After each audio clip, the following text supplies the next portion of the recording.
Hello, everyone, and welcome to another Small Screen Star Wars. As always, I am Julian Mush. I'm joined by Daniel D'Souza and Rachel Wilkinson. Hi. And we are here today to talk about The Mandalorian Season 2, Episode 2, The Passenger. There were some rumors about the title for this episode that turned out to not be true. Mm-hmm. We're not going to really talk about that, but we are going to dive into every single minute detail of this episode. And discuss everything. So, full spoilers, full warning. But if you're new to the podcast, welcome. We like to break down everything, as the name implies, happening in Star Wars on the small screen, which is basically where the only thing that's happening in Star Wars is on the small screen. Yeah, is happening. Yeah. So that's where we are. We talk about, again, Star Wars on the small screen. So, this week's episode is directed by Peyton Reed. You might recognize the name. You guys recognize the name? No. Peyton Reed directed Ant-Man 1 and 2, among other films, but that's where he's most well known from. And it was written by Jon Favreau.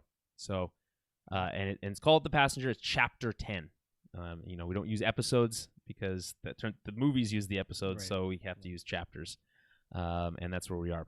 Before we jump into all of the whole meat and potatoes of this episode, I just remind everyone to follow us on Twitter at TowerBabbleCast, Facebook.com/TowerBabbleCast, and head over to our website, TowerBabble.ca, where you can find everything that we do, including our flagship show, the Tower Babble Podcast, where we talk about all film and television news under the sun. So, I guess one other thing. If you want to help support the show, you can do so by heading over to patreon.com/TowerBabbleCast as well. Get bonus material. We do a monthly movie club on there just for the patrons. And Daniel, what movie are we doing this month? This month we're going with a sci-fi theme. Coherence is the movie we chose, or I chose, I should say. Fate actually chose it. I chose it. I chose it, and then Fate chose. Fate agreed with me. Right. That's what happened. So look forward to that. And again, that's just for $5 a month. You can help support the show. Keep the lights on, literally, for what we're doing. So let's get into this. What an exciting episode we have to look forward to talk about. Yeah. Here's the thing. We did 2 hours last week. Overtime. Yeah. That was excessive. It was a lot. We talked about last season. There was a lot but to be fair, there was a lot to unpack. That's true. The whole Boba Fett reveal at the end, plus the whole Crate Dragon stuff. Like, there's lots to talk about, right? That's true. This episode, it's probably not going to be 2 hours. I'm just gonna put it out there.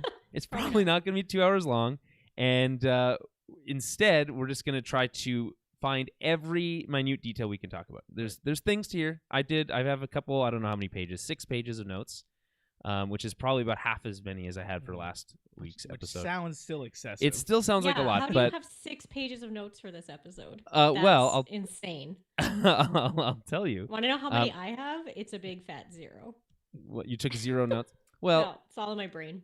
That's the way to do it. Well, I don't function that way. You guys can maybe be able to keep notes in your brain, but if I didn't have these notes, this show's structure would be all over the place. We do need some structure. Yeah, sorry, what'd she say? She says she has a big brain. I have a big brain. Oh, big girl? No, just a big brain. Okay. Big brain, yeah. I had big brain. Right. Check out the big brain on Brad.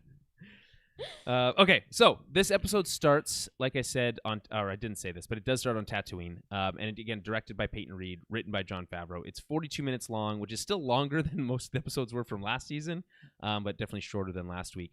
There is one thing that's interesting here before we get into the actual episode itself. The recap highlighted the John Leguizamo character situation from last week, where he was hung upside down and left to be eaten.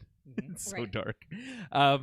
And he says that he swears on the Gatra, is what he says, and they actually highlight this again in the recap. And I thought, oh, that's interesting. Maybe they'll touch on that in this week's episode. They do not, but the Gatra is interesting, and I learned about this actually a couple weeks ago. The Gatra is like this droid independence movement that has all these droids who are like looking for rights and freedoms. Sure. Which was originally touched on kind of in Solo with that what's the name of the droid? L3, yeah. again, also really dark what happened to that to that character. yeah. Kind of cool, Literally though, was that- trapped in the Falcon, wanted nothing more than freedom for droids, and then ended up being trapped Ended up without being a trapped body. and reprogrammed. Yeah. Well, otherwise she'd be dead. So like, I don't know. So yeah, I guess I don't know. Here's a question for you: would you rather be dead or in prison for the rest of your life? Yeah. How do you feel about that, Rachel? Yeah. Yeah. Yeah. You don't know if she's in prison. She probably just loves it. She's like, "Okay, sweet. I just get to like guide the Falcon now." I guess I don't know. It's best not to dwell on that. There's like a whole relationship that she had with Lando that's not really ever touched on again. Well, I mean, I think that applies to any droid in the universe. Yeah, you it's know, best not to think about it they're too much. Endowed with personality and what seems like feelings, Mhm. and yet Yeah.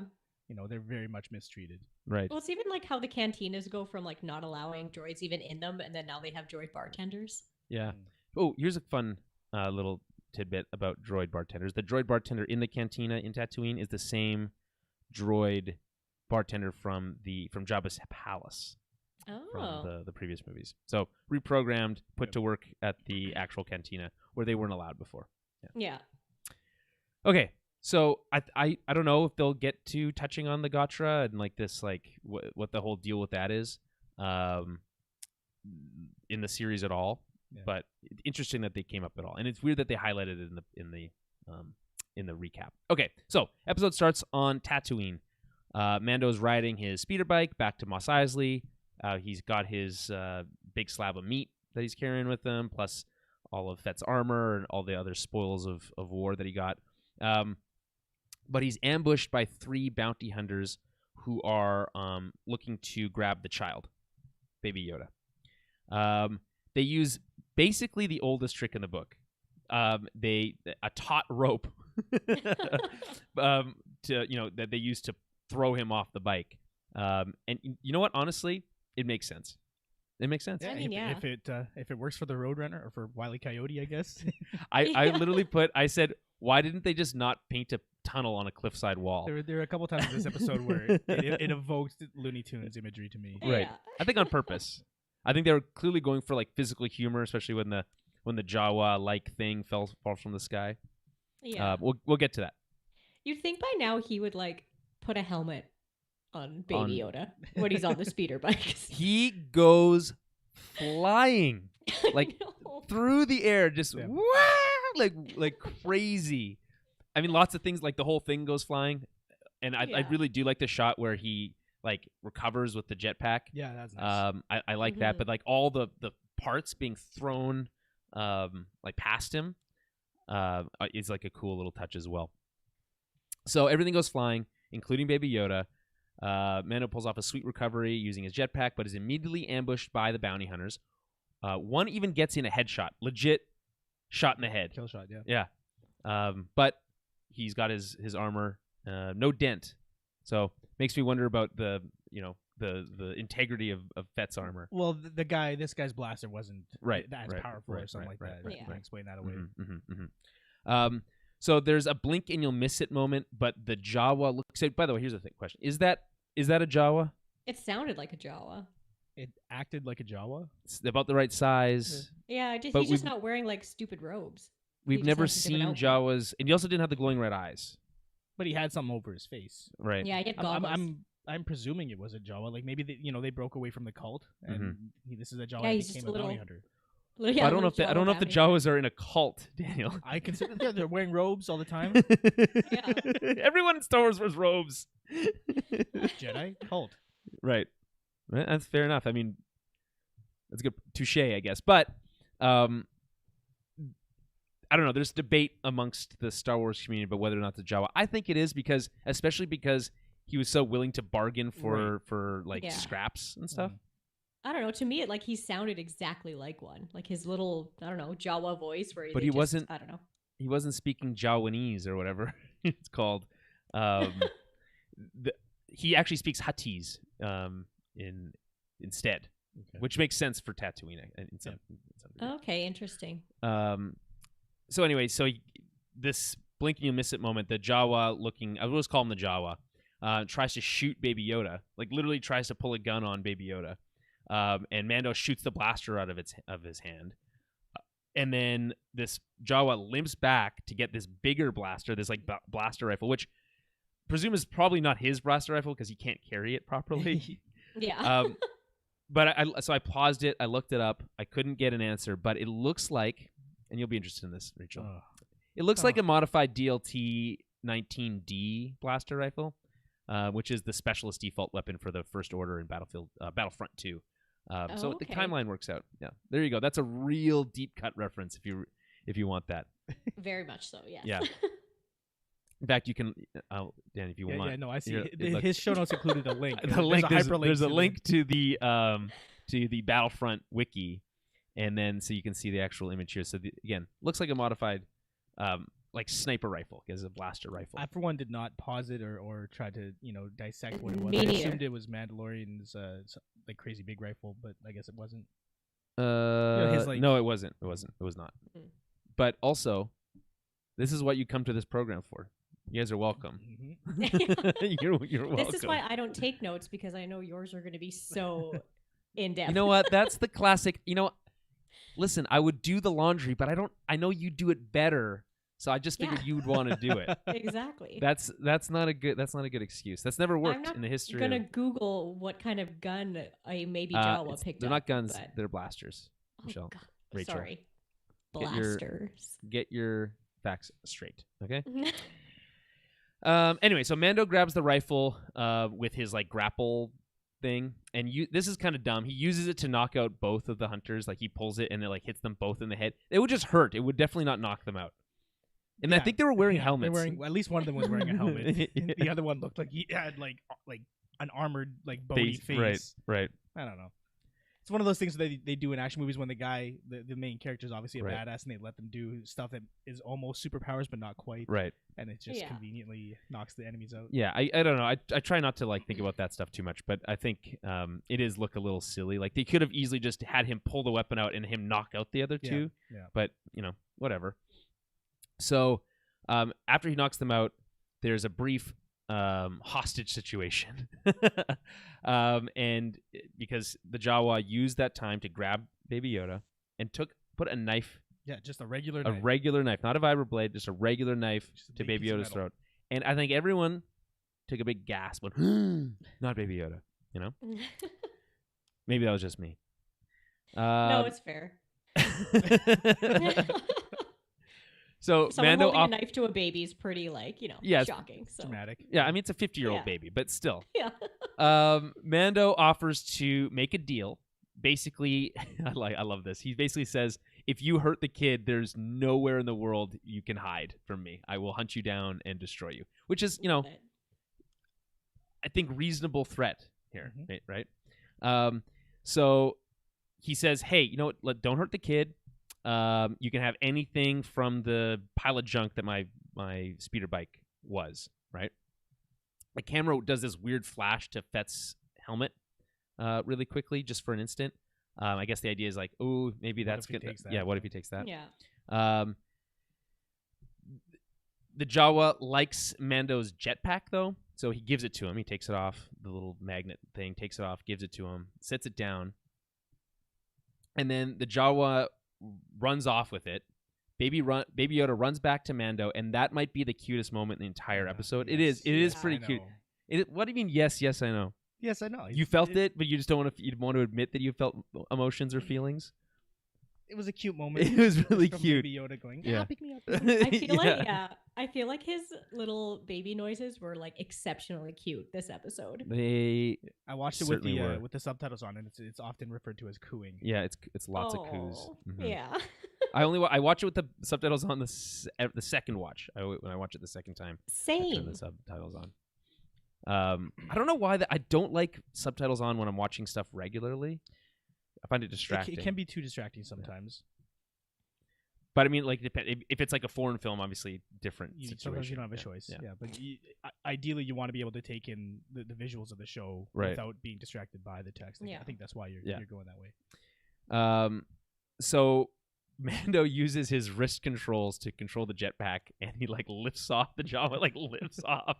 Love it. And then again, this very cartoony, like Looney Tunes moment where he falls to his death, presumably. We don't know for sure. Jawa's going to be very he's hardy. Obviously dead. I wasn't expecting that take from you. He It's falls Disney like show, a it's sack of potatoes. Every time. Yeah, there's no like, there's nothing like in the big thud too when he That lands. thud, yeah. Yeah. It was, yeah. And I like how like he lands it right in front of it, and then there's this last little moment of again physical comedy where it just falls over. Yeah. Oh, Yeah. so good. So he has to then walk back to Mos Eisley. He uses the wreckage of the bike to like make this like contraption to carry everything. There's some kind of nice shots of him walking through Mos Eisley, and there's a really like there's the two jetpacks and Fett's helmet, which they keep like focusing on with the camera because it looks cool. I get it. Looks particularly cool hanging off that thing as he's carrying it into the cantina. Any thoughts on this kind of opening scene? I thought the action was okay.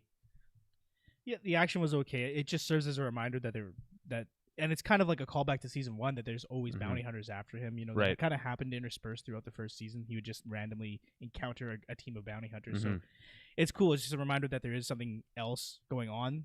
There's a bigger story. Right. The episode itself doesn't deal with that bigger story at all. It's just another filler episode. Well, I don't like the term filler because I think it's still doing a lot of work to build out the world for us, the kind of the current state of the galaxy, and I think it is, although not driving the plot forward really strong, like some of like the first episodes from last season or the last episodes from last season did. It's still doing a lot of character work, and it is moving forward a little bit because what's his mission right now? It's there's this line later that comes up in a little bit where he's like he's talking to the lady at the cantina, and he's basically saying like that was my last lead on where to find Mandalorians. So he's still trying to find Mandalorians. This is just another day in the mission of trying to do so. I guess you could, in theory, skip over this and just get to the kind of the meat of it. But I don't necessarily like calling it filler because I think there is still value in some of these episodes.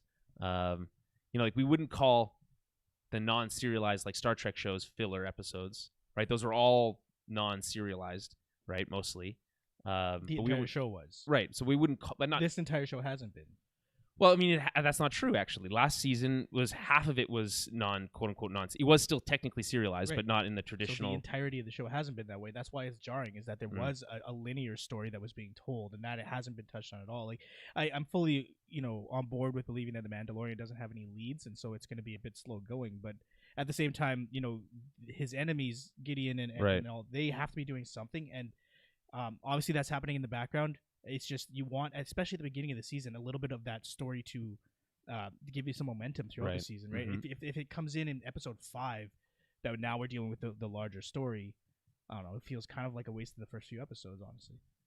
Well, I mean, I don't know. I still think the season premiere was pretty great.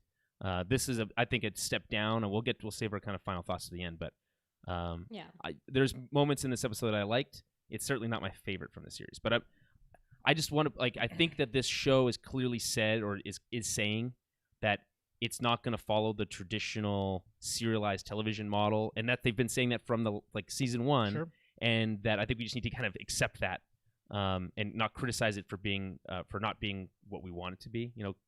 Kind of hold it to its own, judge it by its own merits. You know what I'm saying? That's fine. I mean, just saying these episodes are going to get shorter and shorter if that's the case. Maybe. Okay. So he gets back to Mos Eisley. He arrives at the cantina to find, by the way, we couldn't remember the name of this character, and I couldn't remember it a second ago, but I wrote it down. Peli Moto is the name of the character, played by Amy Sedaris, who you might recognize as the amazing Princess Carolyn from BoJack Horseman.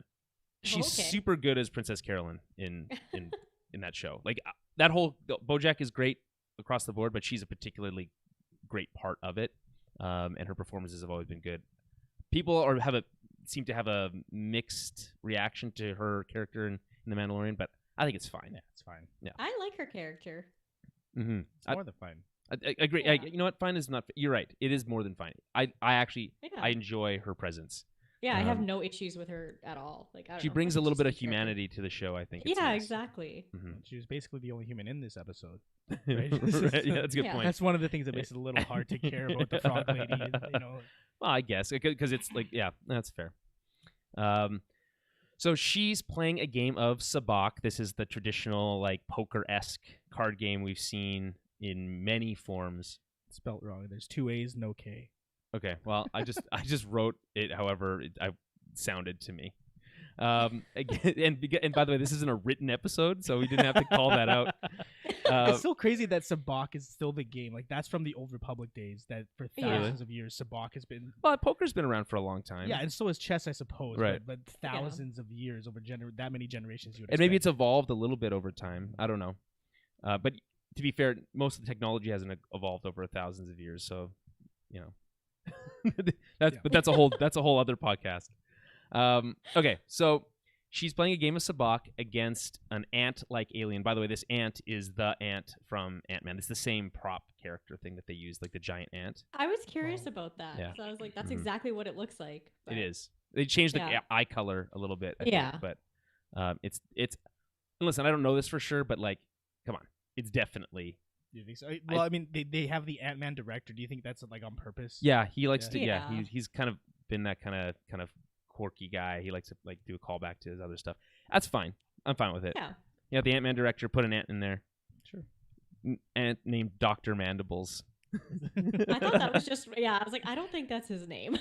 Well, in the subtitles they call him Dr. Mandible. Well, that's what Dr. she Mandible, calls him, blah blah doesn't she? blah. Yeah, but Oh, maybe okay, fair enough. maybe that's because that's what she calls him, Yeah, and that's just that's- the only thing that they can Yeah. call him in the subtitles. But, yeah, Yeah. maybe he is actually he has a doctorate. You think that ant is a doctor? Why not? I guess. Why can't an ant be a doctor? Yeah, but like, I guess true. there's no people called like Thomas Arm or Jaw or something like. Are we sure about that? Calling an ant Mandible. Yeah. Well, and there's actually a line later where she says when she wins, and she calls him "pay up thorax," which I think which doesn't make any sense, but I think is funny. They do this all the time with Star Wars, and it's cute, and we all Right. like. It's like stuff that's overtly racist in universe. Yeah. Right, I It guess. just sounds cute because we don't know any better. Well, is she call? Yeah. Is it racist to call him thorax? Probably Because he has a I would thorax. assume so. Right. That'd be like saying, "Pay up Don't. chest." We're not going to start doing that would be like thing. Well, because no, because we're it doesn't make getting- sense. It's like because I don't know if it's racist so much as like speciest. I guess it's just a form. It's just the same thing in Star Wars. It doesn't. But anyway, I mean, wouldn't it be the same thing as calling someone like a wiener? kinda, okay, kinda. I mean, it depends. if you take it as literally as possible, maybe. It's kind of funny. In fact, it's funnier now that you've said that. That's much better. I appreciate. Oh, that's so much better than my notes. I could have been anyway.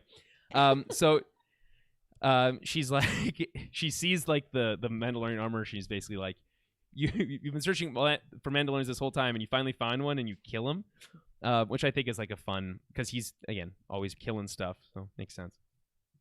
And but actually, he sounds way more disappointed because, like I said before, it's the last lead he had on finding other Mandalorians. Dr. Mandible apparently knows someone who has seen the Mandalorians, and all Mando has to do is stake the bet. Right? 500 credits, I think is what it was. Which may or may not be what he actually had said. Yeah. In fact, I think it's heavily implied that he said nothing about staking the game. Right. Yeah. Let's get paid. Right. Mm-hmm. So Peli wins the hand, and she wins with a idiot's array, which is a sabacc hand we've actually seen Lando use in the past. There's actually an episode of Rebels called Idiot's Array, which features Lando. So that's like the royal flush. I guess, or it could be any type of hand like that. I don't know if it's exactly equivalent, but it seems to be a good hand, Not familiar. The Idiot's Array. You can play sabacc in the Old Republic games, but it's obviously a different version because there's nothing along those lines. Right. in that I game. don't know if they've redefined the rules since. I'd assume so because those games aren't technically canon anymore, so they can make the game whatever they want now. Yeah, that's true. And maybe the sabacc has just evolved. Like, there's a lot of examples, like, of things that they could do, right? So anyway, that all takes place. Any thoughts about the scene in the Mos Eisley cantina? It's pretty quick. A lot of this episode is going to be like that. Mm-hmm. Nothing really to add. It's very much, most of it's on the surface. Like, there's not a lot of analyzing you can do, really. No, and there's nothing to do. The only thing that really stood out to me was kind of the tone of voice that Mando uses when he says that it's the last lead he has. He seems really defeated by that. It got very human, but I might be reading into it maybe a little much. Maybe grasping at straws a little bit there. Anyway. Yeah. So they meet back at the hangar and they cook up the giant slab of dragon meat using a pod racer engine. I love that. I also like that. Apparently, at Star Wars, what's Galaxy's Galaxy's Edge? Edge, they have meat that they say has been cooked on like a turbo thruster or something along those lines. Obviously, it's not the case, but like that's how they sell it because Galaxy's Edge is all in world, quote unquote. So that's kind of fun. It looks delicious. I'm gonna be honest, and I think they just use Probably is prime rib. It looks like, but I love prime rib, so I was very hungry. I haven't really eaten today, so excuse me if I start to just drool over the microphone. Yeah. So I was just curious why they decided to cook it all in one big chunk, though. Like, how are they going it's to eat a great all question. I don't know if they have fridges. Do they have freezers and fridges? We We've never went really over this seen them. last time. It gets really cold in the desert at night. It does, but I don't think it's so cold that you could leave meat out. Probably not. Like, it's not You going to could probably- freeze. I bet you could cellar it, like if you dug really deep into the sand until where it's cold. I'm sure. That's what people did on Earth a long time ago. I don't know if that's Right. commonplace on Tatooine or. Probably Yeah, because if not. you dig too far, then maybe like a great dragon comes and eats you. You'd assume with all the technology they have a form of refrigeration. I think we see a refrigerator in Yeah. Rogue One when that right around you see the shot of the blue milk. Yeah. But I don't. She doesn't seem like she's that super rich, but like Rachel makes a good point because why could there's ostensibly two people there. That yeah. Yeah. And all the droids seem droids very aren't gonna eat excited it. about it. Yeah. I like that they have the eyes on a stick droid there. Yeah. That's cute.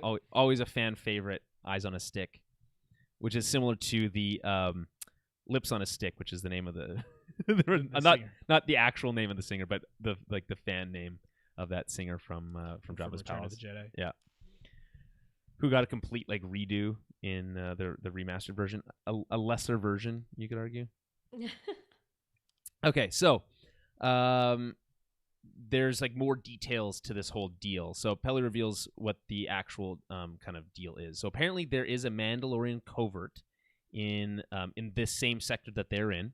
One system trailing. I don't know exactly what that means, but that's the line that they used. One system trailing. Figure that one out. A contact will lead him to it for free, but there's a catch, obviously. And I think she said there's a skank in the scud something. Skank in the skunk house. I don't think that's what she says. I'm pretty It's sure definitely it is. skank at the beginning. I don't Skank in the skunk house is hilarious though.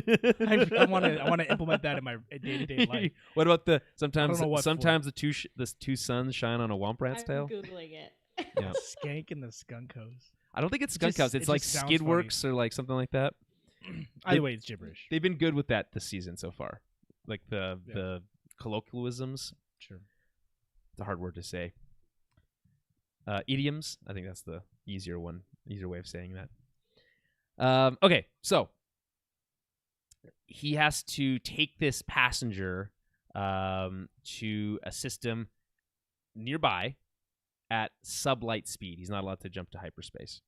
And this is like a deal breaker for Mando. He's like, absolutely no way. The only reason I'm staying alive is because I've been moving fast, right? And without getting into like the science of it, it makes no sense. You couldn't like it would be very difficult to travel between systems, even if they were next door, without. Well, anything sublight is Right. like there's a huge difference between Right. like how fast you're gonna get. Even there. if you're right up Right. close to light speed, like if you're going like really really fast, but not at light speed, it would still take a very long time. Yeah. Right. So we're just going to ignore that stuff because the Star Wars is not interested in it's it. unclear how fast they are traveling when they're sublight, so whatever. But the fact that they use the term sublight gives you an indicator, right? Right. So if Yeah. it's sublight speed, it's going to take them months to make that. I trip. mean, later when he puts in the coordinates, he does say like, "All right, this is going to take a long time." So like, it might take like days or weeks to get there. Right. Yeah. That's And true. we're skipping over that time, right? So Yeah. Yeah. They don't give us an exact amount of time. They rarely No. ever do. So Pelly says she can vouch, not voice. Voice doesn't make sense. which is not a word. Vouch for the passenger with her life, despite having just met them. But apparently, both Pelly and Mando have a soft spot for child rearing, as the only reason that they can't use the hyperdrive is so that the passenger, a frog-like alien, referred to as the Frog Lady on IMDb, can't jump at light speed because it'll kill her eggs. And she needs to get them to some planet so her husband can fertilize them. So there's like a whole lot of like amphibian science stuff going on here, like the fact that she can have eggs and they need to be fertilized, but outside, Yeah, I guess the idea is like those turtles that lay their eggs on a Right. specific shore, then ditch them, and then it's like really hard to get to. I don't think that's quite the same. Well, Because because why would it make sense that this Right. species has to travel to this one specific planet? it's like salmon, and you have to or maybe you have to go so back upstream. Yeah, exactly. So, but why would they not just live on that planet, sort of thing, right? Like, Well, maybe her husband does apparently. no, she makes a point of saying that he made a dangerous journey to get to that planet. The right? only other place that their species can live. Yeah. Right. It is kind of like Anyways. they do kind of make a point of saying like it's a pretty dramatic thing that she needs Yeah. to do. Like it's the end of her family line if she doesn't get these eggs fertilized, and she has a timeline, a deadline of before the equinox. We don't know how long that is or how many days between that moment and when the equinox is, but Right. there is a deadline, and and it's like literally children that we're dealing with here. So it's like or babies or embryos. So he's like I said before, Mando has a soft spot for this stuff. So he agrees to it despite knowing that it's dangerous. It's dangerous to travel at sublight speed, and he expounds on that later on. Blah blah blah. So the one thing I would note here is that the frog alien is voiced by D. Bradley Baker, who voiced all the clones in the Clone Wars and Rebels. Why do they need a voice for that? There was no it just Yeah, made well- noises. Yeah, Why didn't they just get a real frog? Yeah. I because you need someone to make the noises. It's the same thing with like. Do you? I figured it was just Dave- like a computer. Dave Like- Filoni quote unquote voices Chopper, so Love that. Yeah. Okay. Fair enough. how do you voice a droid? That I literally don't know. just You beeps just and push bloops. buttons. Right? Yeah, Boop, yeah. boop, boop, like, But I like don't I know. think this case, I think he probably helped make up this quote unquote like frog language and I guess. whatever. Yeah. you know. Fair. I thought it Either looked way, more it's like a nice that they would gecko get him than a involved. frog, but Sorry, what? I said I thought it looked more like a gecko than a frog. I don't know why they kept calling it a frog, but It's weird because this is where I put the subtitles on, and I thought there sometimes when some Right. characters speak another language it'll translate, and it doesn't do that here. All it says in the subtitles is "frog lady speaking frog." That's funny. And I thought it was funny that they just called her the Frog Lady. The other thing that's Yeah. interesting is that the person who actually is physically playing the Frog Lady, same person who physically played Queel from last season. oh, And okay, so- cool. this body actor is staying busy, not getting the Yeah. voice work. Yep. I mean, yeah. Keep it in the family. Right. So again, we mentioned this already, but that her husband had settled on the estuary moon of Trask. I like the word estuary. The system of the gas giant Col-Iban. So, Sure, they- yeah. There you go. just making up new stuff. No, these are not. I don't. As far as I know, these are not existing planets or anything that we've seen before in Star Wars. But whole galaxy, so there's a lot of possible planets to go to. Yep. The one thing that we do know is that this is where the next episode will take place when they get there. There's a lot of speculation about whether or not that like big ocean scene that we've seen in the trailers was on any of the big oceany planets we've seen before, like Mon Cala or Camino. So it Oh, doesn't right, seem like right. that's the case. It's going to be this estuary moon of Trask. Dan, what's the word estuary? I'm not familiar. I think it has to do with giving birth though. Hold on, Yeah, checking. just Google it real quick. Explore estuary. I don't know the Estuary is a partially enclosed coastal body of brackish water with one or more rivers or streams flowing into it, and and with a free connection to the open sea. Huh. Oh, there you go. Okay. And the average temperature is 3.9 degrees Celsius. There you go. There you go. So particular. Yeah. And I always thought that I had a hunch that estuary had something to do with water, but that was my only guess. What? It doesn't make sense? How could it, given that definition, how could a moon be an estuary moon? I don't know. I don't know. Who do I look like? Dave Filoni? Yeah. Okay. Who do I look like? John Favreau? I didn't write this moon episode. has. Okay. Anyways, It's maybe they really wanted. They probably could have used brackish moon. well, brackish refers to the type of water, Right? The mixture of seawater and Right. and fresh fresh water. right? So I guess they could have, if the entire moon is comprised of that. I don't know. It's a weird term to use there for a moon, Right. because it implies that it's about a water system, but the moon's its own thing. Yeah. I don't know. I honestly I can't help you here. Honestly, I think it's part of that them finding inspiration from the story of either salmon or some probably turtles of some sort that have to go on this journey to lay their eggs, and then just Through an estuary. They're just using the same words. Yeah. Just like, yeah. oh, this is a good I word. assume they didn't think anybody was going to look that much into that word. So Hey, you don't put it in the script if you don't expect people to read it. And Oh, that's also, true. it's Star Wars. Everything's going to be picked apart. Come on. Yeah, it's Literally true. every single frame is going to be analyzed. Okay.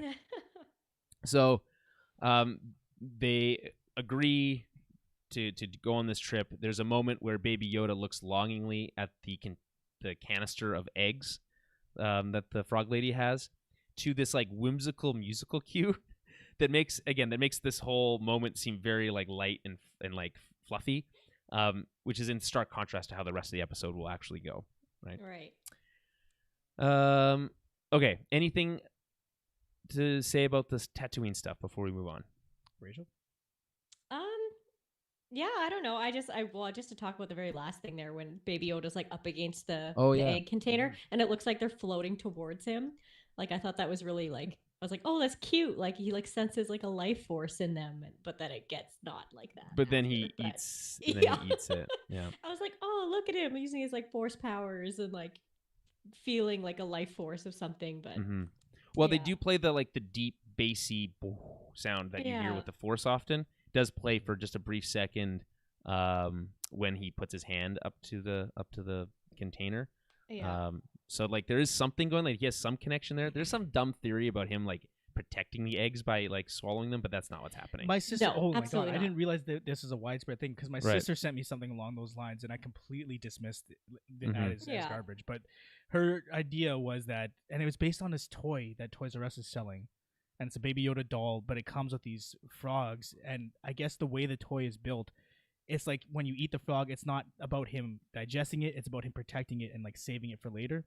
And she has this whole theory about how he's actually protecting these eggs as well. Like it's connected to this thing. Oh, maybe. And it sounds ludicrous. yeah. I don't believe it. So whatsoever. you think he gets to the estuary moon and then like spits all the eggs out? I think that's what people think.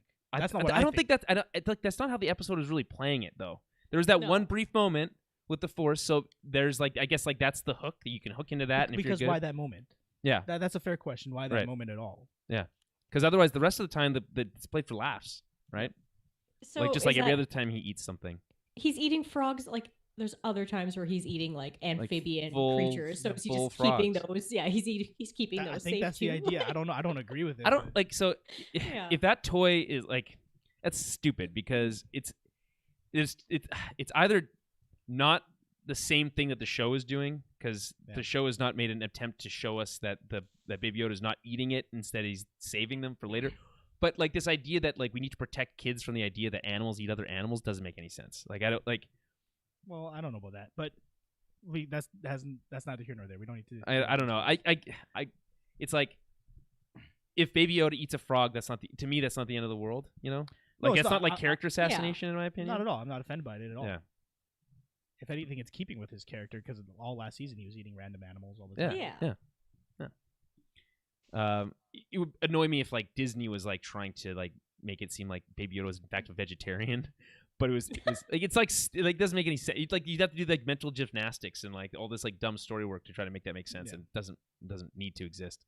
He just eats food like everyone else. It's not a big deal. This Yeah. sometimes they're alive. Okay. So we cut to the Razor Crest. Oh my God! See, this is what happens when you don't eat. If we cut to the Razor Crest, and Mando expounds on the dangers of traveling at sublight speed. There's pirates, there's warlords. Someone ends up with a nice chunk of change, or your ship, is what he says. Mm-hmm. This makes sense. This kind of tracks with things we've seen in Star Wars before. The frog lady tries to speak to him, but he doesn't understand. He tries to ask if she speaks Huttese, and speaks a little bit of it. For those who aren't aware, we touched on Huttese earlier, but Huttese is the common language spoken by the Hutts, and is adopted by a lot of creatures who serve under them, particularly in Hutt space. Tatooine technically isn't in Hutt space, but because Jabba has such a large presence there, a lot of people speak Huttese. Or had a large presence there. He's super dead now. Yeah, he died. Yeah. I remember. I guess that makes sense, though. Yeah, like as bounty hunters, they probably did speak Huttese because at the time that's what they were speaking when they were employed. So right. We cut back to Baby Yoda and this whimsical score again in the cargo hold as Baby Yoda has a moment with the eggs again with the Force we mentioned before. Cut back to Mando programming the nav computer. We get a brief glimpse at the star map, which is broken into these like sectors reminiscent of the missing piece of the map to Luke in The Force Awakens. So I like that they're maintaining that consistency there. Mando says that he's going to quote unquote hit the rack as the trip will take a while. Rachel, you mentioned this earlier. The rack presumably meaning his bed, which is I think is a naval term. Again, I mentioned here, don't try to figure out the speed of this stuff. It doesn't make any sense. He took on this contract to spend years with this frog creature. Because like he could just, he got the information. He could just say no and then just leave with the ship. Anyway, that wouldn't be a very heroic thing to do. He catches Baby Yoda eating an egg, tells him not to do that again, and they go to bed. We get to see that Baby Yoda has a cute-ass tiny hammock to sleep in. So which adorable. Is very adorable. Yeah. And then he's woken up when X-Wings arrive. This is kind of where things really start to heat up in this episode. Before they cool down on the ice planet, if you know what I'm saying. Yeah, you're welcome. Okay, so Mando's woken up to an alarm. New Republic X-Wings are approaching. The X-Wing pilots are played by Dave Filoni, who's reprising his role as the same character from last season. He appeared as a X-Wing fighter in that jailbreak episode. There's a lot of callbacks to that jailbreak episode in this episode, in this chapter. And he's playing that same character. Name of that character? Trapper Wolf. Very cool name. And he likes wolves, so I guess that's his thing. If he gets to play a character in Star Wars, he gets to name it. He named himself after a wolf. That's pretty cool. Cool. And the other pilot is played by Paul Sun-Hyung Lee, who you may recognize as the dad from Kim's Convenience. I did recognize him. I didn't realize it was from that. Yeah. He's really funny in that show. Awesome. And it's really nice to see him in that. And it's a CBC show, so there's a nice little nod to Canada there. His character's name is Captain Carson Teva. The scene plays out like a traffic stop with a little extra tension thrown in there. And maybe I'm reading into this a little bit too much, but I feel like in this post Black Lives Matter stuff, a typical traffic stop has a lot more gravity to it, and this really feels like it has some tension to that. Despite whether or not they meant that intentionally or not, I think that comes through here. What do you guys think of that? Am I reading too much into it? Honestly, that didn't really register to me personally. Yeah, I don't know. I mean, it could be, but I just kind of thought that it's more of a they're trying to show you how the New Republic is working. So they're giving you a little glimpse into the new era and how they're kind of policing things. And yeah, I think it's just more of a glimpse into how the new order is working. I guess not new order. That was a bad way to put it. But you know what I mean? The New Republic, right? The New Republic, yeah. It's just how, a new way into seeing how everything's working these days, government-wise. Dan? Yeah, no, I'd agree with Rachel. It didn't evoke any sort of BLM stuff for me. Mostly because the series itself doesn't really touch on any of the actual dynamics of racial inequality in the United States. It hasn't put its hat into that, or horse into that race, so to Right. speak. So like, I don't think this really is touching on that. I don't think it's doing so intentionally. I think it comes off that way because of a lot of the stuff we've seen. Again, because I think was intentionally designed as of a scene to feel like a traffic stop. Right. No, I totally understand how you would know make what I'm that like correlation. Yeah, I totally get that. But you're absolutely right, Rachel, when you say that what they're really trying to do here is show the New Republic as both overly bureaucratic and ineffectual. And they're often talked about like that in the show, right? Like, oh, why don't you go back to the core and talk to the New Republic about that? And they're like, yeah, right. Like they're going to do anything, right? One criticism, though, that I have about that that concept is that the critique of the original Republic, or whatever the previous Republic, is that it was exactly the same. That they were overly bureaucratic and ineffectual. That's what led to their downfall, right? And I guess we're supposed to be led to believe that in the New Republic, that the New Republic learned literally no lessons from their past failings. About only 30 years ago, right? So a lot of people are still alive from that original Republic, and then are again making the same mistakes, right? And in fact, they actually do making some of the exact. And this is again, I guess, problem with Star Wars all the time, where history seems to repeat itself constantly.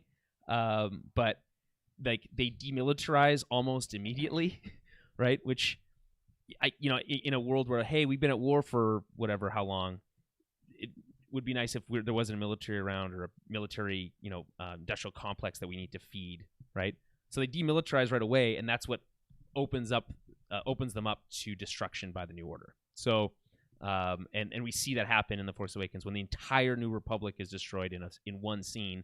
And I think one of the main criticisms of that film is that moment is played like it's like 5 seconds, and then there's no weight or gravity to it. This is trying to give us a little bit more understanding of the New Republic. But I just think that like this idea that the New Republic, even though they're only new by like a couple of years, like they just won at the war, and they're already back to the same problems that they had as the 1,000-year Republic that they were before. The same perceived problems, right? Right. And it's like you said, it's in the nascent stages. Of course, they're gonna have a hard time organizing things. Like, they play with a lot of shorthand here, but it must be difficult to organize. Like the logistics of something like that are ridiculous. So of course it's going to seem like a bureaucratic system to people from the outside looking in every time. Well, I mean, we also have firsthand kind of knowledge of this. In last season, we have Cara Dune's character talking about being a former shock trooper, who's disillusioned with the New Republic, felt like she was just like being used as a glorified traffic cop in a lot of ways, or bodyguard, right? And what are these X-Wing pilots who are presumably used to be doing like, hit and run missions, all this kind of stuff. Now they're pulling over cargo vessels in the middle of the Outer Rim. Like that's it's kind of a downer position to have all of a sudden, right? I mean, it's certainly different from what they were doing before. Well, right? I think it's peacetime, but it does seem like they're also still trying to like clean things up a little bit. Because they kind of mentioned that they're still looking for like Imperial remnants. Remnants. So yeah, it does seem like they do have a lot of guys that are still like, like you said, it's obviously not as like action packed as what they were doing before, but they're kind of playing cleanup and trying to still like find those other guys still lurking around. But yeah, I mean, again, even kind of touching on what I was saying before, like the idea of using the military as a police force is already kind of like a weird middle ground anyway, right? That typically doesn't work in a long term. So, I mean, obviously, I don't think the show is particularly interested in diving too deep into that. But I think it is interesting because that often gets talked about a lot deeper in novels and comics and stuff like that. Yeah. But it's cool to see it here. So apparently, Mando was pulled over for not having a transponder beacon. At some point, there was a change in the regulation. Again, bureaucracy, blah, blah, blah, blah, blah. Again, I kind of like the gibberish. He's like a post or pre-Empire or something, yada, yada. At first, he's let go with a warning, but they have one additional thing. There's always a caveat. They need Mando to send him a ping. I suppose that's some sort of identifier of some kind. They use this to identify Imperial holdouts. Mando is reluctant. The X-Wings say that he can't, if he can't ping, he'll have to be escorted to an outpost to have his quote unquote tabs run, which is a phrase that comes up again later. I assume tabs are basically like your rap sheet. Yeah, right? They keep tabs on them. Right. Everybody's got tabs. Mm-hmm. So I believe the implication here, and I think this is somewhat confirmed later, is that the revealing his ping here will bring up the events of the Prison Break episode from last season. Yeah. And he'll be brought in and charged or arrested. Yeah. He's got a prior. He can't. Right. So he decides he's gonna run. He's gonna make a run for it. I do before he does that though. I do like the kind of the I don't think it's working. And he's like making no motion to do anything, which is like.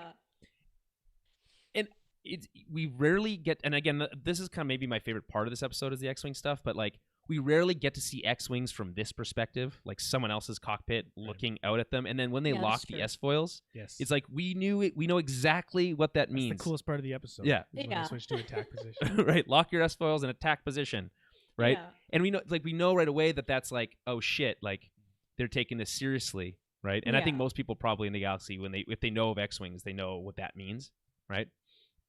So anyway, he eventually does send them the ping, but he makes a run for it. Again, there's one other final note I want to say here. So they ask if he was in the proximity of quote New Republic Correctional Transport Bothan 5, which is presumably the ship that they broke out that Twi'lek out of. But it's cool that they call it Bothan. Reference to the Bothans. We don't get enough references to the Bothans, I don't think. I guess not. Yeah. They risk their lives to get us those plans. They actually get more references than most others. I don't think the Bothans have ever been seen though. That's one of the things. Like the Bothans are talked about, but I don't think there's a character design for them, which is interesting. There's not a lot of those in Star Wars. Yeah. There's one other thing I wanted to ask you about actually in this scene. How did you feel about Mando telling them, "May the Force be with you"? Yeah. Okay. So there's some debate about this, whether or not he's like, because he doesn't seem to know what the Force is in the last season, right? So Lifts up. He's like used his brain. Yeah. Is it just something that he like knows that they say, so he just says it to so. them because it seems kind of like awkward almost? But... I think you picked up on the right. I think that's what they're saying. He's like, this is just like their thing that they say, right? Yeah. So and he's trying to play to them. Exactly. Right. Yeah. And it kind of works a little bit, you know. Yeah. Right. Even though it means not, like to him it doesn't mean anything. Like he's like, what does that mean? Whatever. I just thought it was like an interesting exchange, but I do think that is again highlights this idea that we as the audience are very familiar with the Force and the Jedi, and that and Star Wars does this. It does a lot of legwork in Clone Wars and in Rebels, and in like outside other media to like say, hey, the rest of the galaxy doesn't really know who the Jedi are. They didn't really care. They weren't around that often. Most people never saw one. Yeah, right? That's true. And all this stuff is it was stories. And most people have never seen the Force at work. Right. So, when the New Republic started the rebellion was using it, like they were a lot more intimate. They had a lot more intimate knowledge of that kind of stuff, right? Luke was one of the generals, so that kind of stuff, and Leia, who was Force sensitive. So, and then or even the senators who were involved who had seen the Jedi in action, all this kind of stuff. It was much more known to them, but for most people, they don't know, right? Right. Including Mando, who's a foundling from some random planet and was never exposed to that stuff. So just words to him. Yeah. Okay, so there's this gorgeous chase sequence. ILM really making it look good here. Using that budget. Man, well, those X-Wings look so like flying through the and they use the clouds, shots from in the trailers a lot, but flying through the clouds, whew. I like that the X-Wing pilots we basically hear their chatter throughout this whole thing, which I appreciate. And there's these constant remarks of how old the ship is. Yeah. Reminiscent of how everyone calls the Falcon a hunk of junk. So there's this idea that the Ridgecrest, even though it looks really cool, is super old. It's got a lot of heart. Yeah, it's got a lot of heart. He does this like free fall maneuver that has like the very like traditional like free fall sound effect, like the whistle. Yeah. Which I don't think most things whistle when they fall. I think that's like it comes from like a specific type of bomb that had that, and then it just was adopted. It's got to be a specific type of shape to create that sound, right? Or propeller. I think I'm assuming. I don't know, but either way, it's one of those like shorthands that people just know, so it makes a whistling sound. There's a quick brief shot of the targeting computers on the X-wings. Again, look very straight out of the 80s or 70s. Yeah. And the X-wings are like don't make us do this. Like we don't want to shoot you. If we don't have to. Which I appreciate. That's kind of like that I like nice, that like too. they're still good people. Yeah. know? Well, I think they knew. They're like, hey, he's obviously not like Imperial, but they're just like, you're running, so like we have to follow you. But yeah, Right. but we don't want to shoot you out of the air either. So. Mm-hmm. Well, it's I like like that. at some point you kind of if he couldn't escape, he kind of forces their hand. Like at some Yeah, point of they kind of course. have to disable the ship, Yeah. right? If he keeps running, right? Yeah. I would, yeah, I'll agree with that in the Star Wars terms, but let's not use the BLM analogy and then Right. say stuff like Yeah. that. Well, no, I guess, but Yeah. like you could let's put it this way: in a car chase, right? At some point, if the person who's operating the vehicle doesn't stop, you have to disable the vehicle. I'm not saying shoot the person. Yes, of course. I know. I'm just making Right. that make sure Yeah. that's Right. Just to be super clear. So there's this whole sequence where the crest goes sliding through the ice and then loses the X-wings, and then they think they're safe, and then they fall through the ice again. Very classic. We get to they're in this like icy cavern. Mando wakes up and everything's frozen. I thought there was snow when he woke up for the first time, which didn't make any sense. It's like, how did snow get in there? But I think it's just ice crystals. Yeah. It's just ice forming. Mm-hmm.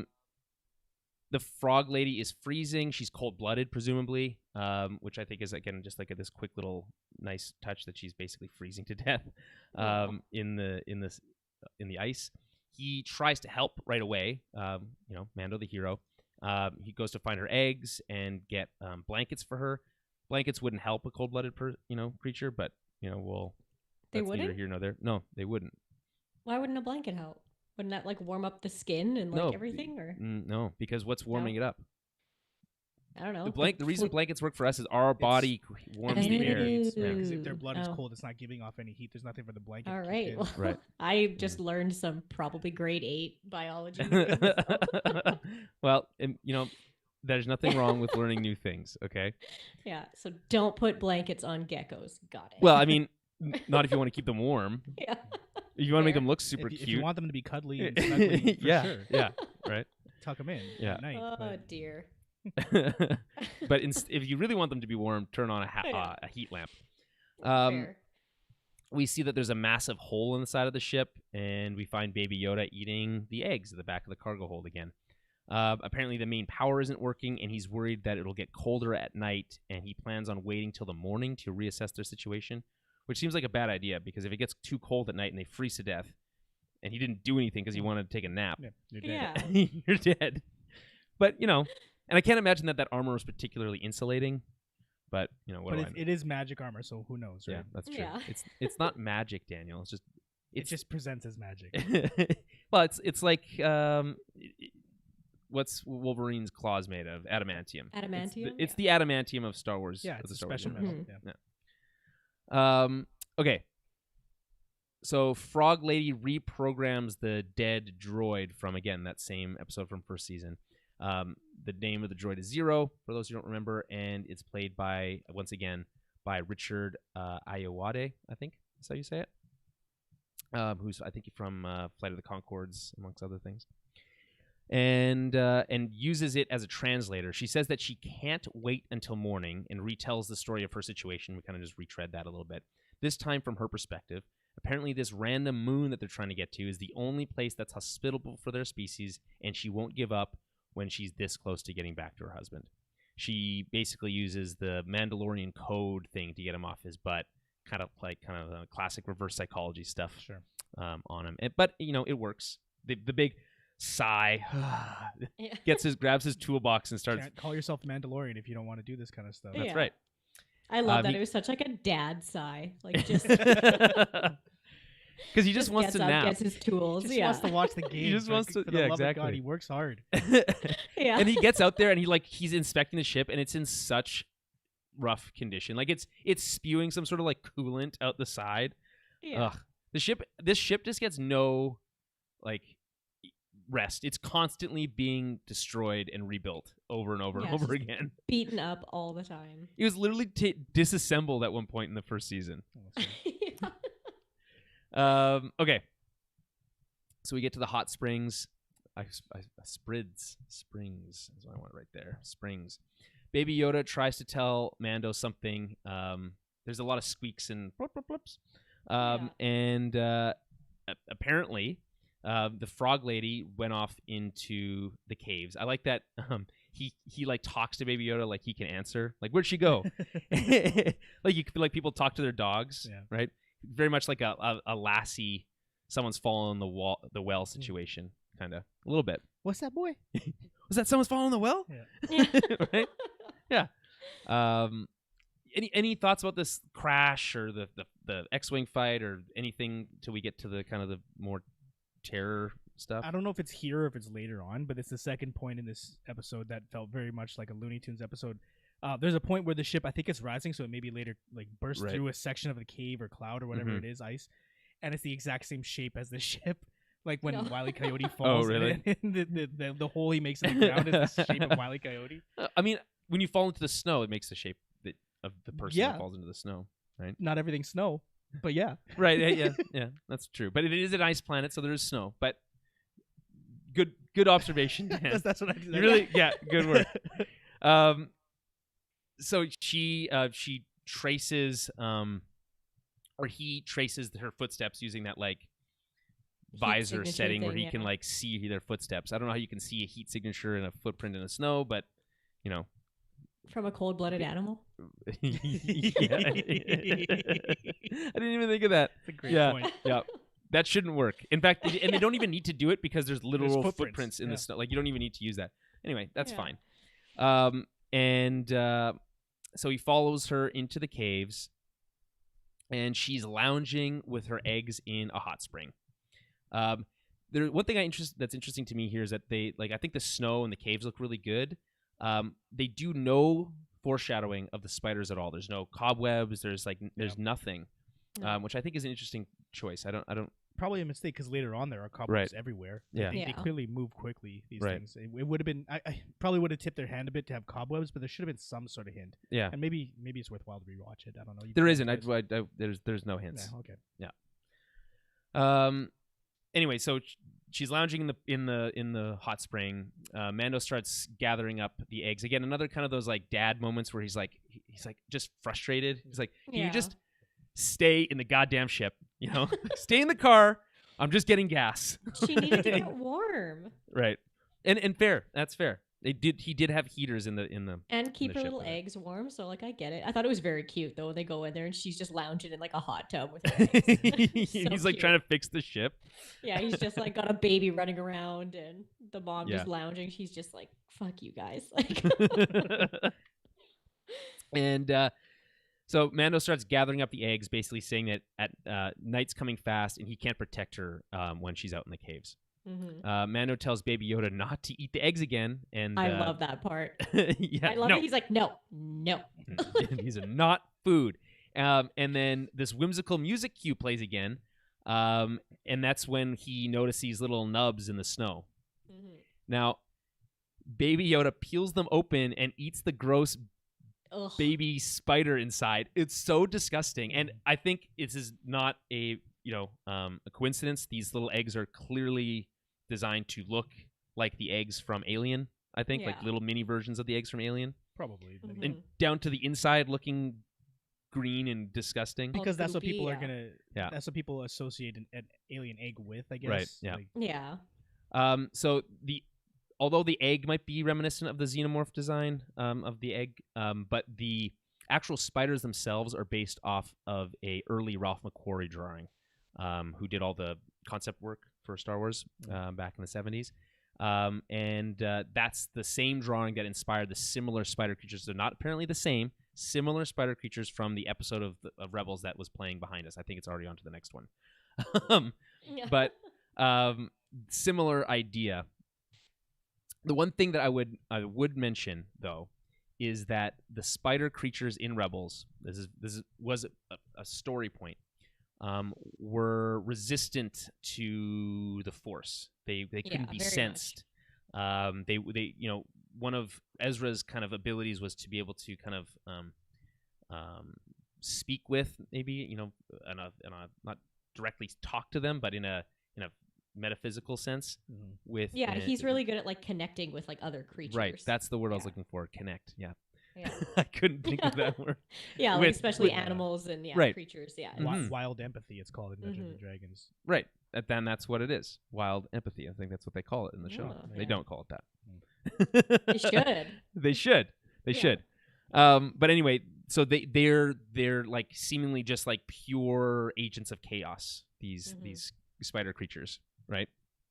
And from what I remember, they take like the other ones took like a really like a lot for Ezra to kind of get to like break through to them. But I don't think he does. I think his whole thing is he has to admit that he can't. Right? Yeah, he gets to the point where it's like he's not showing fear or frustration because they're feeding off his like negative energy. So when he's calm, they're calm, kind of thing. I see. But, okay.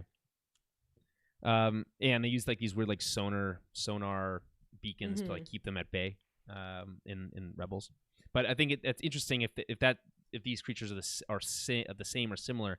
It's likely a reason that Baby Yoda didn't do his magic hand waving thing that he's used in the past a couple times in last season. That he physically had no ability to kind of interact with these creatures, right? Other than as food. Yeah, I love that scene where like Mando turns around and the baby's just running and like kind of screaming. Yeah. It's like he just got into trouble. He fucked things up, and he's just like, "Dad." The very cute scream. I wrote that down. It's like so cute. And his little legs. So they do the sound effect thing that they always do with spider stuff. I hate it. This like clickly. I hate it so much. Scene. Me too. I hate spiders, and the whole scene made me shudder. I was like, oh, I can't. Like, yeah, there's 3 arachnophobics on this podcast. Yeah. Super nope. So it was very effective with the horror stuff here for me anyway. I hated it. I hated every second of it. Same. The frog lady uses her tongue to grab her clothes, which I thought was fun. It's kind of like Jar Jar. Jar Jar. And we see the much bigger spiders, including, I assume, like the mama spider, which is the giant one. It's so gross. The queen. Yeah. Ugh, I hated it.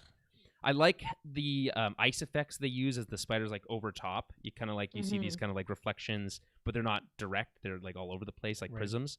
I like that. I was gonna say I love the way Mando's armor looks here too, because it's all frost, like frosted all over. I thought it was a really cool, like subtle effect to show like how cold it is there. But.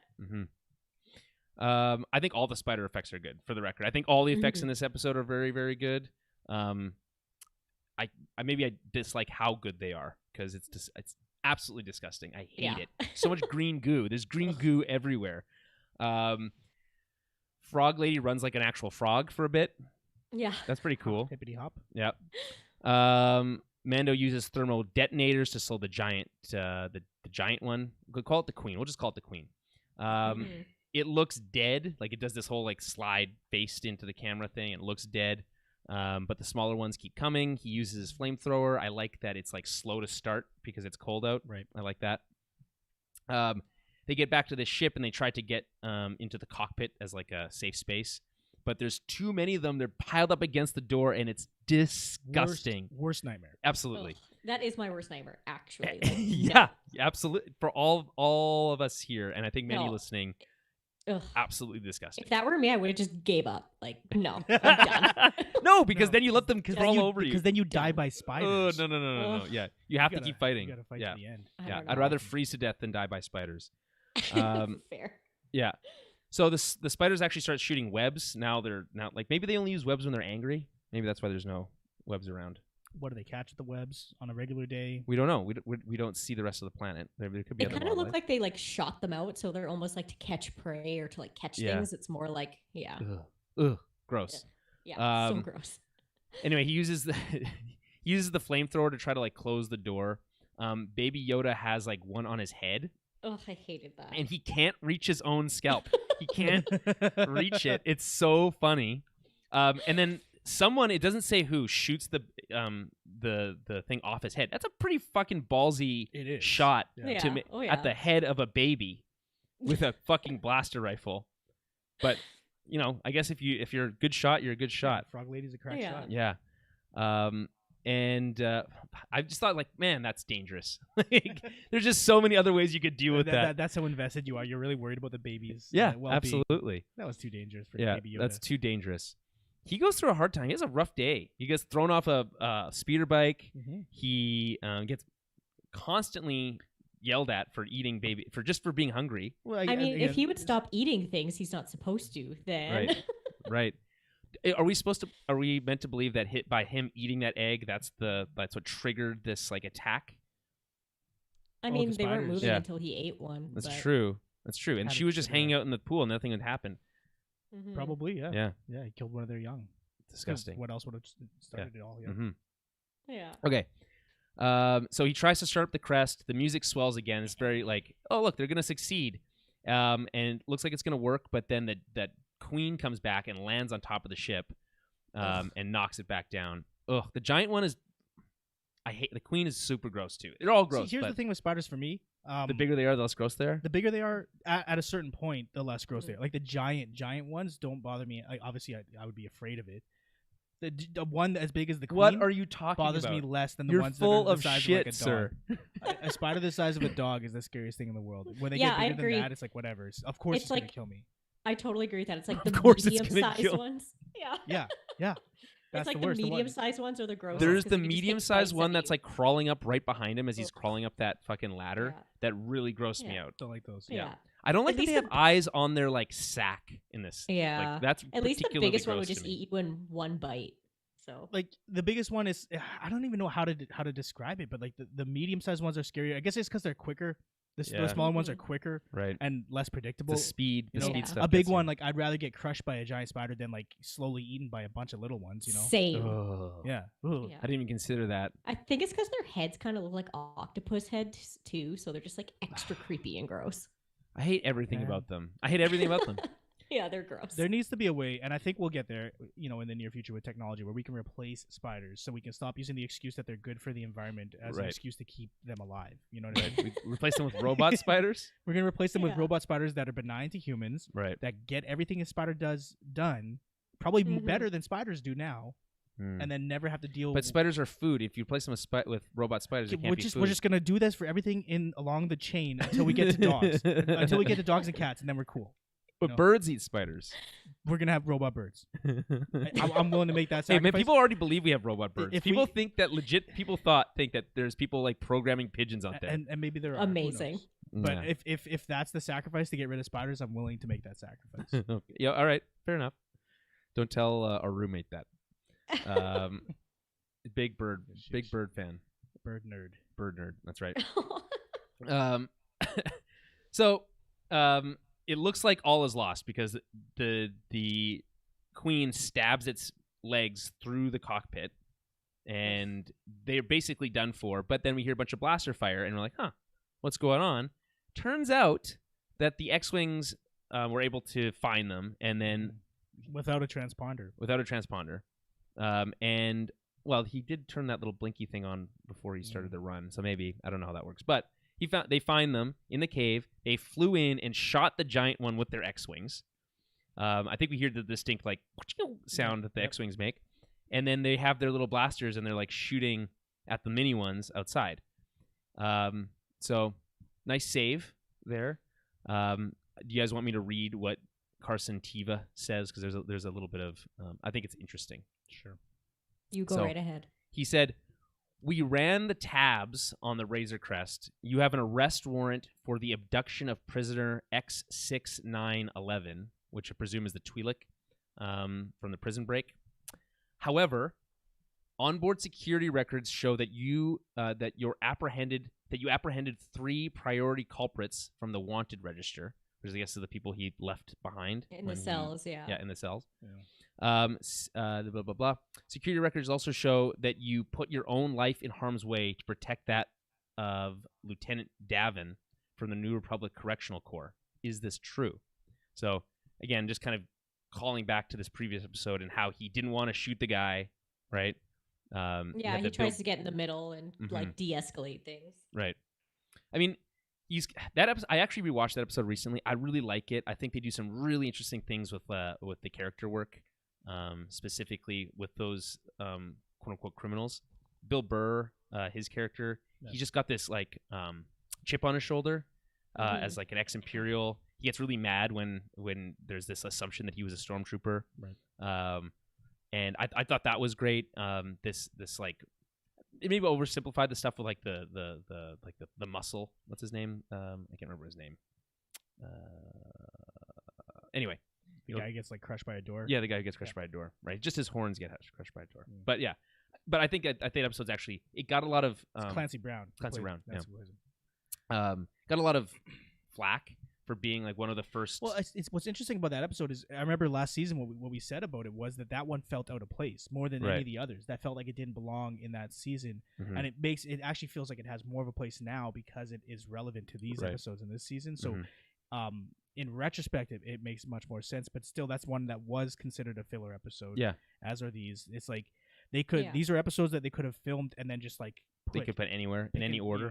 I mean, like again, they're not quite that open-ended. They could be put in any order, but some of them are. Yeah, they're often like maybe a 2-episode arc. Like the 2 episodes, this one and the one previous are connected. And actually, you know what? The one coming up is going to be connected as well because they're going to that. They're going to the estuary planet. Yeah. So I think this is interesting. So the Mandalorian says, "Am I under arrest?" He doesn't even answer the question. And notice he still has his blaster out. He is not pointing it at them. It's just ready. But just keeping it there. Because they have their blasters out too. Captain Teva says, technically you should be, but these are trying times, right? So I guess this idea that they can be a little flexible. They can look the other way. Right. They're just looking the other way, like, hey, tit for tat, you might have abducted a prisoner, but you also caught 3 others, so we'll call it even, right? Yeah. The thing that is crazy here, though, is that so Mandalorian says, what say you forgo the bounties of these? I forgo the bounties on those 3 criminals, and you to help me fuse my hull so I can get off this frozen rock. And Carson Teva says, what say you fix that transponder and we don't vaporize that antique the next time we patrol the rim? And they just fucking leave. It's basically a death sentence. They don't know if his ship works. They're just gonna take off and leave him there to freeze to death, or if there's more spiders, presumably to die. More spiders, yeah. Right. Yeah.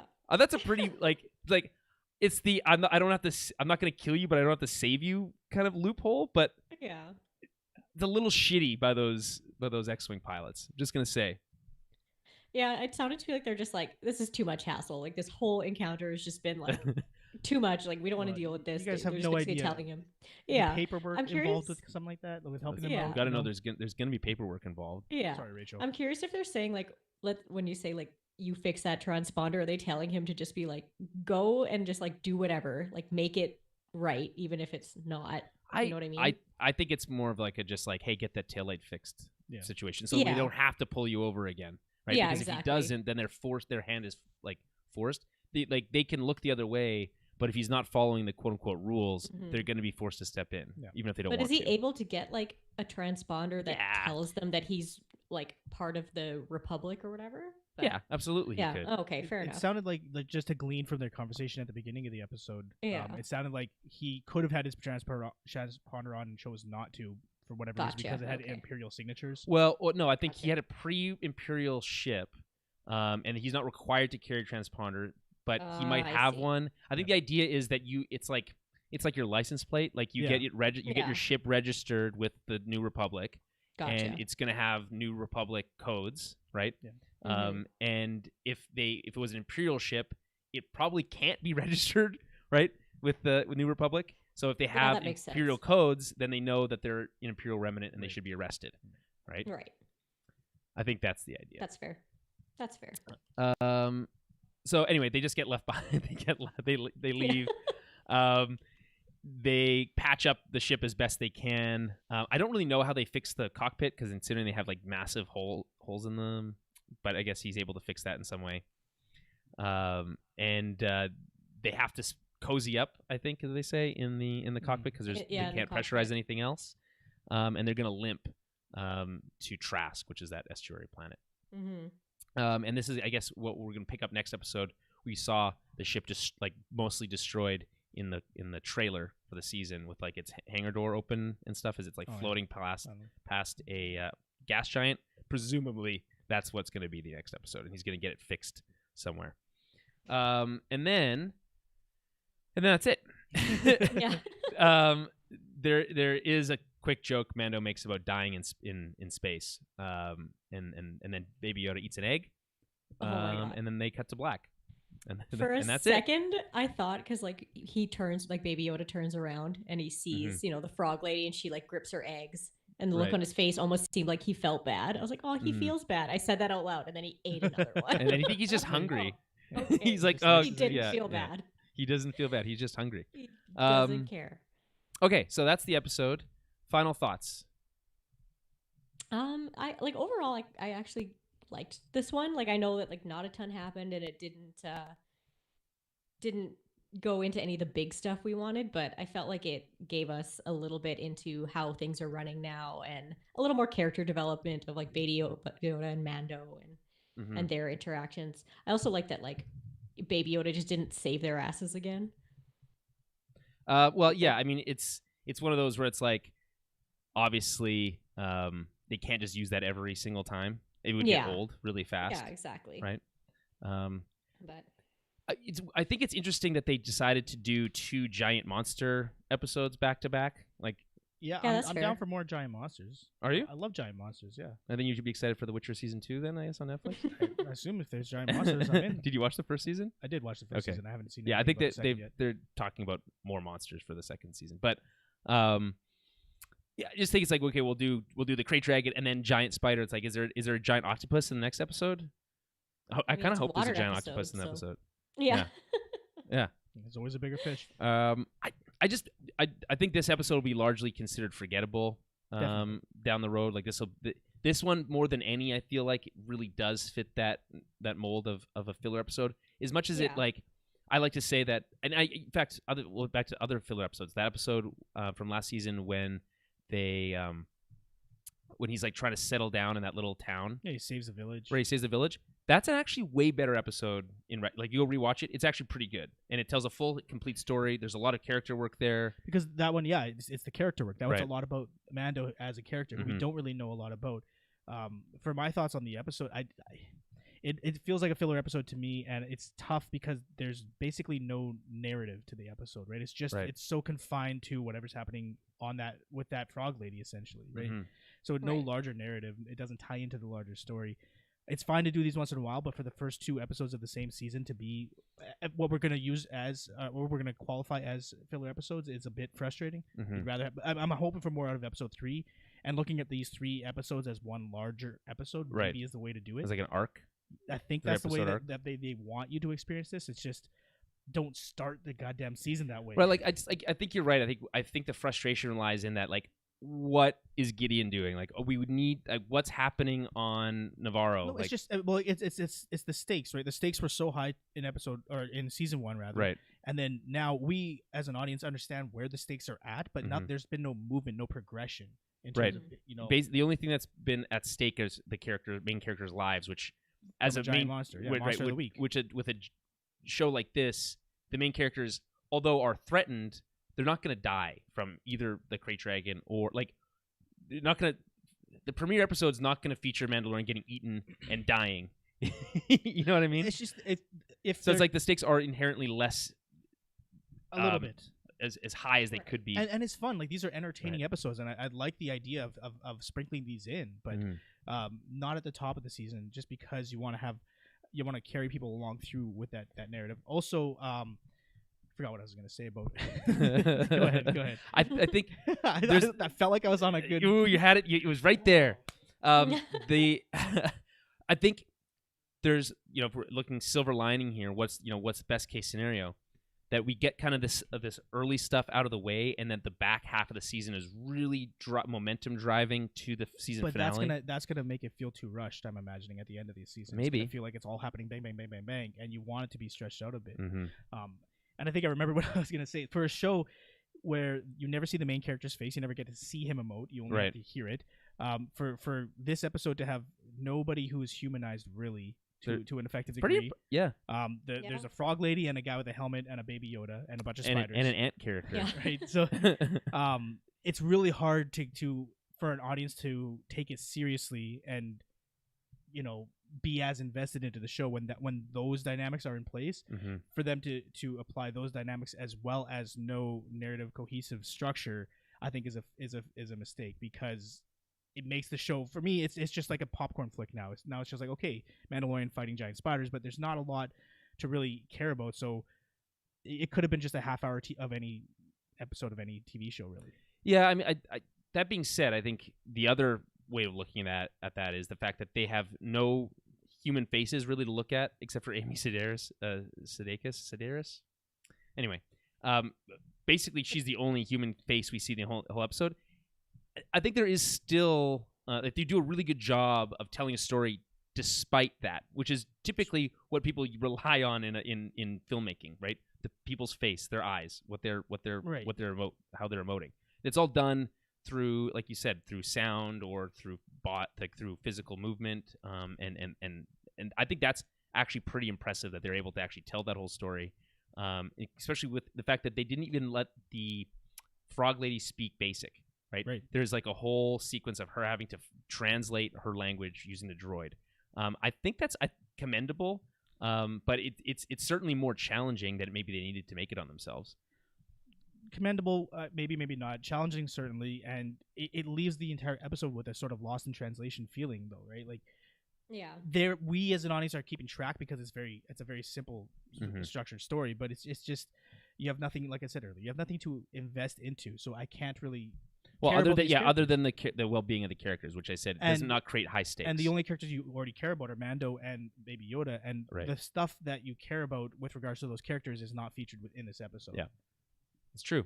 We at least last episode we have like the whole armor reveal, which has more deeper impact. Well, and that's the other thing, right? So we reveal Boba Fett at the end of the last episode, then don't touch on it whatsoever this one, right? Yeah. By the way, there's rumors swirling. There's always rumors, Star Wars rumors swirling. But this one's interesting. So there's rumor is that they're going to be starting filming of a Star Wars show next week.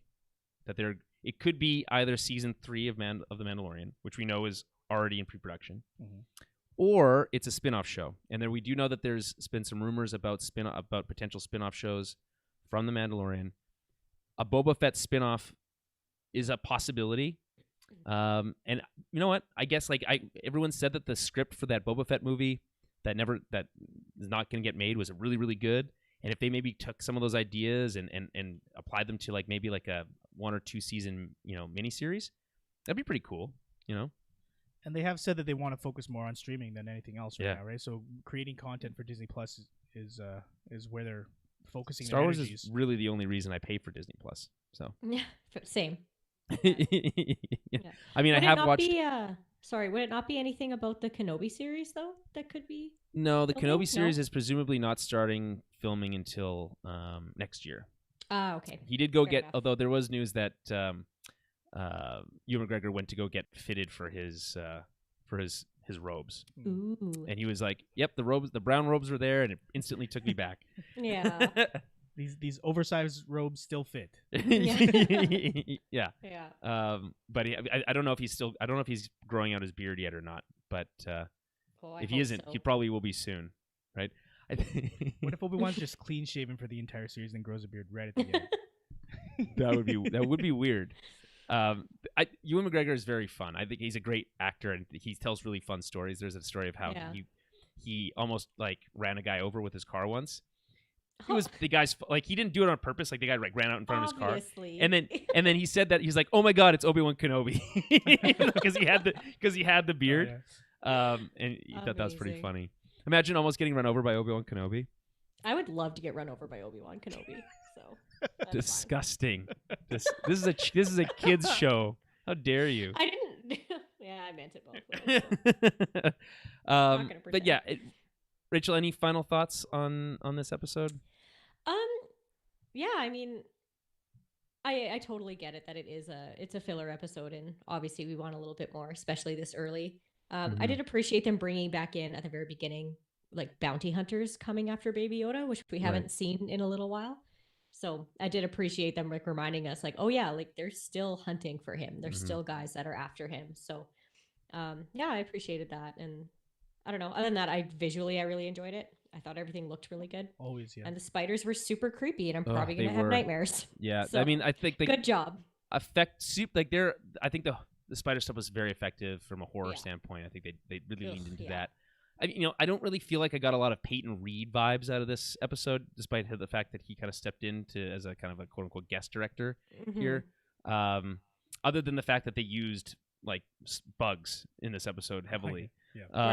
Despite that, I didn't really get a lot of the kind of that like whimsical, kind of like quick-witted kind of Ant-Man feel. And maybe that's because they don't have a characters. No. Who plays Ant-Man? It's Paul Rudd. Paul Rudd. They don't have a Paul Rudd in the lead role to kind of like really. And those movies lean on Paul Rudd to do a lot of work, and he is really good at it. And he does it expertly. He might be one of the most genuinely funny people on the planet, like, and just good-hearted person. And it really comes through in his character in Ant-Man, especially in Ant-Man 2 at the beginning. So you don't have that here. So maybe that's why they didn't feel that. But stylistically, nothing really stood out to me as being particularly impressive or effective, other than the horror stuff that they used with the spiders. The one thing I would say is that I think there's a part of this. The reason I didn't like this episode as much is an expectation problem. When you reveal Boba Fett at the end of last episode and you don't touch on it here, you're let down, right? Like I was excited for that. Really, what's driving me this season is knowing that there's more Mandalorians coming, right? Presumably ones that we've seen and know before, like Bo-Katan. We're likely going to see her this season. And that stuff is exciting for me. We're just not there yet. And I don't even know if we'll get there next episode, which is a little frustrating. So we do know that that Sasha Banks, that wrestler that they cast, is going to be appearing in the next episode. Okay. We don't know which character she's playing yet, but we shall see. The one thing that's, I guess, that might be the kind of glimmer of hope for something that's exciting next episode is that when that character, the Sasha Banks character, is revealed in the trailer, is when they're talking about Jedi. Like and then the Jedi, right. And it's her. We don't anticipate that she is a Jedi, but might lead to the Jedi or to more Mandalorians or something. That's the only thing I can hope for. Mm-hmm. But yeah, that's it. Okay, so let's wrap it up. As always, you can follow us on Twitter at Tower Babblecast, Facebook.com/Tower Babblecast. Head over to our website, towerbabble.ca, where you can find everything that we do, and head over to our Patreon as well, where you're going to be able to help support the show. And the reason I'm stumbling here is because I was trying to press this button. It wasn't working. I've got a new thing that pops up all the our social media stuff at the top of the screen. So if you're watching the video, you can see that right now.